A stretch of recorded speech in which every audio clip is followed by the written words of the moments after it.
এটা কথা very clear, আমাৰ যিখিনি rates আছিল, those were 2002 rates. এটা for example hemoglobin 20 টকা, বাহিৰত hemoglobin 200 টকা 300 টকা এনেকে লয়. এখানে আমি অকমান ৰেশনালাইজ কৰিছো বস্তুটো. আমাৰ গভৰ্নিং বডি য'ত আমাৰ অনাৰেবল হেল্থ মিনিষ্টাৰ চেয়াৰমেন হয়, গোটেইখিনি আমি চাই পেলাই ৰেশনালাইজ কৰিছো. এই গোটেইখিনি বস্তু পৰ্যায়টো it has been going on for last 1 year. আমি মিটিং কৰিছো আৰু এটা কথা কওঁ, এই গোটেইখিনি চেঞ্জ 2002 চনত হৈছিল. 2002 চনৰ পিছত there was no revision. After 22 years, there has been revision.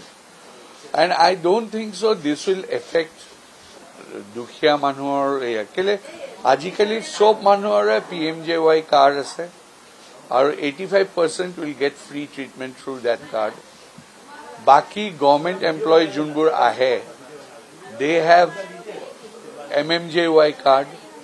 So that is already there. They can reclaim it. Or there is a small percentage, definitely 10%, who doesn't have any sort of card. For them, we are always available.